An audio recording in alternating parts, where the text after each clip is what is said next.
नमस्कार मंडळी. पत्रकार डे हत्याकांडाला दोषी राजेंद्र निकाळजे एकेकाळी मुंबईतल्या टिळकनगरमध्ये एका सिनेमा हॉल बाहेर तिकीट ब्लॉक करायचा. तेथून भारताच्या वॉन्टेड लिस्टमध्ये नाव होण्यापर्यंतचा छोटा राजेंचा प्रवास एखाद्या थरार कथेपेक्षा कमी नाही. राजेंद्र सदाशिव निकाळजे, जन्म 13 जानेवारी 1960. त्याचा मॉन्युवर छोटा राजेंद्रद्वारे प्रसिद्ध. एक भारतीय गुंड आणि दोषी गुन्हेगार आहे, ज्याने मुंबईत स्थित एका मोठ्या गुन्हेगारी सिंडिकेटचा बॉस म्हणून काम केले आहे. मुंबईतील चेंबूरजवळील अल्प उत्पन्न गटाची मोठी वसाहत असलेल्या टिळकनगरमध्ये राहत असताना राजेंनी सहकार सिनेमाच्या तिकिटांचा तटपुंजा काळा बाजार सुरू केला. पोलीस हवालदारांना मारहाण केल्याप्रकरणी त्याला तुरुंगात टाकण्यात आले होते. तुरुंगातून सुटल्यानंतर तो 1982 मध्ये बडाराजन टोळीत सामील झाला. बडाराजनला गोळ्या घालून ठार केल्यानंतर छोटा राजेंनी टोळीचा ताबा घेतला आणि मुंबईतला पळून गेलेल्या दाऊद इब्राहिमसाठी काम केले. अरुण गवळी दरम्यान राजन 1989 मध्ये दुबईला पळून गेला आणि अखेरीस तो दाऊद इब्राहिमचा उजवा हात बनला आणि 1993 मध्ये त्याच्याशी विभक्त होण्यापूर्वी आणि एकत्र स्वतंत्र टोळी केली, जी दाऊदच्या डी कंपनीशी वारंवार भांडत होती. खंडणी, खून, तस्करी आणि अंमली पदार्थांची तस्करी अशा अनेक गुन्हेगारी खटल्यांसाठी तो हवा आहे. 70 खून आणि अनेक खुनांच्या प्रयत्नांनी तो वॉन्टेड आहे. राजेंचे घर असलेल्या टिळकनगरमधील गणेश उत्सवाचे आयोजन करण्यासाठी सह्याद्री क्रीडा मंडळ या सामाजिक संस्थेला राजन अर्थसहाय्य करतात. राजनची पत्नी आणि 2 मुली टिळकनगरमध्येच राहतात. राजनला बाली येथे 25 ऑक्टोबर 2015 रोजी इंडोनेशियन पोलिसांनी अटक केली होती. 27 वर्षे फरार झाल्यानंतर 6 नोव्हेंबर 2015 रोजी राजनचे बाली येथून भारतात प्रत्यार्पण करण्यात आले आणि सध्या तो कोठडीत सुरू असलेल्या खटल्याच्या सुनावणीच्या प्रतीक्षेत आहे. 2 मे 2018 रोजी त्याला पत्रकारांच्या हत्येप्रकरणी दोषी ठरवण्यात आले आणि त्याला जन्मठेपेची शिक्षा सुनावण्यात आली. त्याला हॉटेलवाल्याच्या हत्येबद्दल दोषी ठरवण्यात आले आणि 30 मे 2024 रोजी त्याला जन्मठेपेची शिक्षा झाली. मोठा राजेंचा जन्म मुंबईतील चेंबूर येथे टिळकनगर भागातील एका कुटुंबात झाला. सुरुवातीच्या काळात त्यांनी सिनेमाच्या तिकीट विक्रीचा म्हणून काम केले. त्याने आपल्या गुन्हेगारी कारकिर्दीचा सुरुवात चेंबूरमध्ये किरकोळ गुन्हे करून केली. त्याचे गुरु बडाराजन यांनी 1980च्या दशकात सहकार सिनेमा अशोक थिएटरमध्ये सिनेमाच्या तिकिटांच्या काळ्या मार्केटिंगची ओळख करून दिली. हैदराबादचे बडाराजन आणि यादगिरी हे त्यांचे गुरु होते. त्याच्या हातून त्यांनी व्यापाराच्या युक्त्या शिकल्या. बडाराजन मारला गेल्यानंतर निकाळजे याचा सिंहासन आणि छोटा राजन ही पदवी मिळाली. थोड्या काळासाठी दाऊद इब्राहिम, राजन आणि अरुण गवळी यांनी एकत्र काम केले. त्यानंतर गवळीचा मोठा भाऊ पापा गवळी यांची ड्रगच्या खरेदी विक्रीच्या कारणावरून हत्या करण्यात आली आणि त्यांच्यात तेढ निर्माण झाली. राजन दुबईला गेला होता. त्याचे कुटुंब 1989 मध्ये इब्राहिमचा भाऊ नुराजा लग्नाला उपस्थित राहण्यासाठी त्याच्या पत्नीशिवाय अजूनही येथे आहे. तो परत आलाच नाही. 1993च्या बॉम्बस्फोटानंतर इब्राहिम आणि राजन बाहेर पडले. इब्राहिमच्या नेटवर्कबद्दल त्यांनी रिसर्च अँड ॲनालिसिस विंगला सूचना दिल्याचेही वृत्त होते. इब्राहिम राजन पार्टी संपली होती. सप्टेंबर 2000 मध्ये छोटा शकीलने राजनवर त्याच्या बँकॉक हॉटेलच्या खोलीत केलेल्या हल्ल्याने गोंधळलेला शेवट आला. 26 ऑक्टोबर 2015 रोजी राजनला बाली येथे अटक करण्यात आली. ऑस्ट्रेलियन पोलिसांकडून मिळालेल्या माहितीवरून इंडोनेशियन अधिकाऱ्यांनी रविवारी राजनला सिडनीहून बाली येथे येताच ताब्यात घेतले. सेंट्रल ब्युरो ऑफ इन्व्हेस्टिगेशन म्हणजे CBIचे संचालक अनिल सिन्हा यांनी अटकेची पुष्टी करताना सांगितले की इंटरपोलच्या माध्यमातून CBIच्या विनंतीवरून बाली पोलिसांनी काल छोटा राजनला अटक केली. विभाजनानंतर त्याने स्वतःची टोळी तयार केली. विभक्त झाल्यापासून राजन आणि दाऊदच्या गुंडांमध्ये रक्तरंजित गोळ्याबारांच्या बातम्या नेहमीच येत आहेत. 1994 मध्ये राजनने दाऊदच्या आवडत्या नार्को दहशतवादी पिल्लू खान उर्फ बख्तियार अहमद खानला बँकॉकमधील एका हॉटेलच्या खोलीत नेले, जिथे त्याचा जवळचा सहकारी आणि साइडकिक मंगेश उर्फ मंग्या पवार याने विश्वासघात केल्याने त्याचा छळ करण्यात आला. पिल्लू आणि मंग्या हे दोघेही 1993च्या बॉम्बस्फोटात सामील होते, कारण पोलिसांनी 15 मार्च 2019 रोजी बॉम्बस्फोटात त्यांचा सहभाग असल्याचा आरोप करून खटले दाखल केले होते. आतापर्यंत राजनच्या बंदूकधाऱ्यांनी बॉम्बस्फोटातील आरोपी 10 जणांना गोळ्या घालून ठार केले आहे. सप्टेंबर 2000 मध्ये दाऊदने बँकॉकमध्ये राजनचा माग काढला. शरद मुंबई स्थित हॉटेल व्यवस्थित विनोद आणि ए मिश्रा यांच्याशी त्यांच्या लिंक्सचा वापर करून शहरातील राजनचा माग काढला. दाऊदचा साथीदार छोटा शकील याने नंतर हिटचे नेतृत्व केले. पिझ्झा डिलिव्हरी मॅन म्हणून दाखवून त्याने विश्वासू राजन, हिटमॅन रोहित शर्मा आणि त्याच्या पत्नीची हत्या केली. तथापि राजनला मारण्याचा त्याचा उद्देश अयशस्वी झाला. राजन हॉटेलच्या छतावरून पळून गेला आणि आगीपासून बचावला. त्यानंतर तो एका इस्पितळात बरा झाला आणि पकडण्यापासून दूर पळून गेला. दाऊद इब्राहिमने Reddit.comला दूरध्वनीवरून हल्ल्याची पुष्टी केली की राजनने पहिल्या मजल्यावरील खोलीच्या खिडकीतून उडी मारून पळून जाण्याचा प्रयत्न केला, मात्र पडताना त्याची पाठ मोडली आणि त्याला रुग्णालयात नेण्यात आले. हत्येचा हा अयशस्वी प्रयत्न दाऊदला महागात पडला. राजनच्या साथीदारांनी 2001 मध्ये मुंबईत विनोदचा माग काढला आणि त्याची गोळ्या झाडून हत्या केली. तसेच सुनील सेन्स, दाऊदचा आणखीन एक सहकारी विनोद आणि सुनील या दोघांची दाऊदच्या साथीदारांना राजनचा ठाव ठिकाणा माहीत पुरवली होती. विनोद आणि सुनील सोन्सच्या हत्येमुळे डी कंपनीमध्ये लक्षणीयरित्या व्यत्यय आला नव्हता. 19 जानेवारी 2003 रोजी राजनच्या साथीदारांनी त्यानंतर शरद, दाऊदच्या मुख्य वित्त व्यवस्थापक आणि मनी लॉन्ड्रिंग एजंट यांची दुबईतील इंडिया क्लबमध्ये हत्या केली. ही निर्लज्ज हत्या दाऊद आणि राजन यांच्यातील सत्ता बदलीचे प्रतीक होते.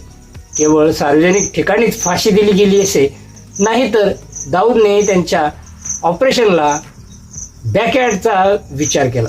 गुप्तचर अहवालांनी असे सुचवले आहे की शरदचा मृत्यू हा डी कंपनीसाठी एक मोठा धक्का होता, कारण शरदने व्यवस्थापित केलेल्या गुन्हेगारी सिंडिकेट ऑपरेशनची खरीच आर्थिक माहिती दाऊदने कधीही पूर्णपणे परत मिळवली नाही. राजनचा विवाह सुजाता निकाळजे यांच्याशी झाला आहे. या जोडप्याला 3 मुले आहेत: अंकिता निकाळजे, निकिता निकाळजे आणि खुशी निकाळजे. त्यांचे धाकटे भाऊ दीपक निकाळजे हे खासदार रामदास आठवले यांच्या रिपब्लिकन पार्टी ऑफ इंडियाशी संबंधित आहेत.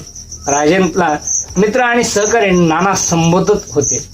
त्यांचा गट नाना कंपनी म्हणूनही ओळखला जात असे. 2002च्या बॉलिवूड चित्रपट कंपनीमध्ये अभिनेता विवेक ओबरायने निबंध केलेले चंदू हे पात्र होते. त्याचे वास्तविक जीवनातील दाऊद इब्राहिम टोळीशी छोटा राजनने काही साम्य होते. तसेच संजय दत्त अभिनीत 1999चा वास्तव द रियालिटी हा चित्रपट राजनच्या जीवनावर आधारित होता. OTT मालिका बंबई मेरी जान मध्ये देखील छोटा राजनची भूमिका प्रदर्शित करण्यात आलेली होती. 25 ऑक्टोबर 2015 रोजी राजनला बाली, इंडोनेशियन येथे पकडण्यात आले, जेथे भारतीय अधिकाऱ्यांनी त्याला भारतात परत पाठवण्यासाठी इंटरपोलशी संपर्क साधला. राजनने मोहन कुमार नावाच्या भारतीय पासपोर्टसह बाली येथे प्रवेश केल्याचे सांगून ऑस्ट्रेलियन पोलिसांनी दिलेल्या माहितीमुळे हे पकडले गेले. CBIच्या सूत्रांनुसार अंडरवर्ल्ड डॉन विमानतळावर एका रांगेत उभा होता, जेव्हा इमिग्रेशन अधिकाऱ्यांनी त्याला बाजूला घेऊन त्याचे नाव उघड करण्यास सांगितले. यासाठी गुंडांनी प्रथम त्याचे मूळ नाव राजेंद्र सदाशिव निकाळजे सांगितले आणि त्यानंतर लगेचच स्वतःला दुरुस्त केले मोहन कुमार. त्याच्या पासपोर्टवर नमूद केलेले नाव. त्यामुळे अधिकाऱ्यांना सतर्क केले आणि त्यांनी त्याची चौकशी करण्यास सुरुवात केली. त्यानंतर अधिकाऱ्यांनी फिंगरप्रिंट चाचण्याच्या मदतीने ओळख प्रक्रिया सुरू केली. रेड कॉर्नर नोटीसमध्ये दिलेल्या 18 पैकी 11 फिंगरप्रिंटचे नमुने त्यांच्या नमुन्याशी जुळले आणि ते राजेंद्र सदाशिव निकाळजे असल्याची पुष्टी करते. 6 नोव्हेंबर 2015 रोजी राजनचे भारताकडे प्रत्यार्पण करण्यात आले आणि सध्या तो तिहार तुरुंगात आहे. जवळपास 70 प्रकरणांमध्ये खटल्याच्या प्रतीक्षेत आहे. टिळक नगरमध्ये 1960 साली एका मराठी कुटुंबात एका मुलाचा जन्म झाला. त्याचे नाव होते राजेंद्र सदाशिव निकाळजे. त्याचे वडील सदाशिव ठाण्यात नोकरी करायचे. राजनला 3 भाऊ आणि 2 बहिणी होत्या. राजनचे मन अभ्यासात रमायचंच नाही. 5वी पर्यंत शिक्षण घेतल्यानंतर त्याने शिक्षण सोडलं. त्याला वाईट संगत लागली. राजन जगदीश शर्मा उर्फ गोंग्याच्या गँगमध्ये सामील झाला. अशा प्रकारे किशोरवयातच त्याची पावलं गुन्हेगारीला विश्वाकडे वळू लागली होती. राजनचं लग्न सुजाता नावाच्या मुलीशी झालं. त्यांना 3 मुली झाल्या. 1979 मध्ये आणीबाणीनंतर पोलीस काळा बाजार करणाऱ्यांच्या मुसक्या आवडत होती. त्याचवेळी राजेंद्रने मुंबईत सहकारी सिनेमाच्या बाहेर तिकिटांचा काळा बाजार करण्यास सुरुवात केली. एके दिवशी पोलिसांनी याचा सिनेमागृहाच्या बाहेर लाठीमार केला. या लाठीमारामुळे संतापलेल्या राजेंनी थेट पोलिसांचीच लाठी हिसकावली आणि पोलिसांनाच मारहाण करायला सुरुवात केली. पोलिसांनी राजेंद्र यांच्यातली ती पहिलीच चकमक होती. या झटापटीत अनेक पोलीस जखमी झाले. 5 फूट 3 इंच उंची असलेल्या राजेंद्रला आपल्यात सामील करून घेण्यास अनेक टोळ्या उत्सुक होत्या. राजेंद्र अखेर राजन नायक या गुंडांच्या टोळीत सामील झाला. या बडाराजांच्या मदतीने राजेंद्र मोठा होऊ लागला. चोऱ्या दरोडे यांसारख्या गोष्टींमध्ये आपला हात आजमावू लागला. बडाराजन आधी शिंपाची नोकरी करायचा. दिवसाला 25-30 रुपये कमवायचा. एकदा आपल्या गर्लफ्रेंडचा वाढदिवसचं गिफ्ट घ्यायला म्हणून त्याने आपल्या कार्यालयातून एक टाईपरायटर चोरला आणि 200 रुपयांना विकला. त्यातून त्याने आपल्या गर्लफ्रेंडला साडीही घेतली.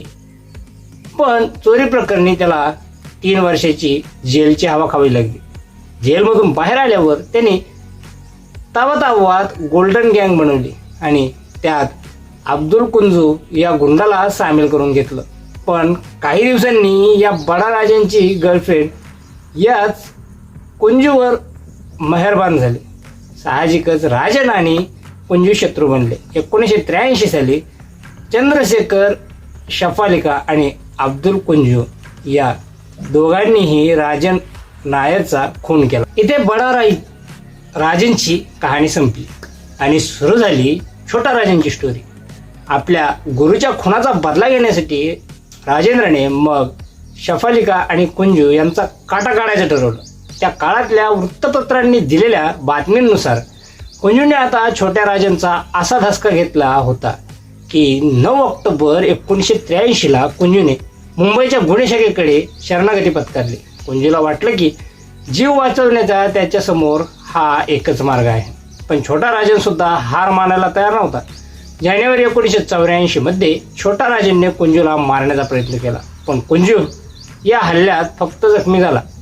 25 एप्रिल 1984 जेव्हा पोलीस कुंजूला उपचारासाठी पोलीस रुग्णालयात घेऊन गेले तेव्हा तिथे एक व्यक्ती हाताला प्लास्टर लावून बसला होता.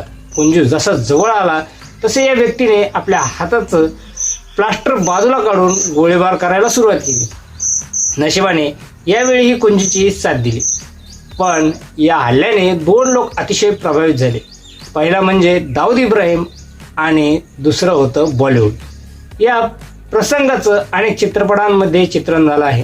गुन्हेगारी विश्वाबाबत विपुल लेखन केलेल्या हुसेन झैदी यांनी आपल्या डोंगरी टू दुबई या पुस्तकात म्हटलं आहे की हॉस्पिटलमधल्या प्रसंगानंतर दाऊदने राजनला भेटायला बोलवले आणि आपल्या गँगमध्ये सामील करून घेतलं. यानंतर राजेंद्रने शफालिका आणि कुंजू या दोघांचा काटा काढला. आणि गुन्हेगारी जगतात आपली पहिली मोठी कामगिरी करून दाखवली. इथेच छोटा राजनचा जन्म झाला.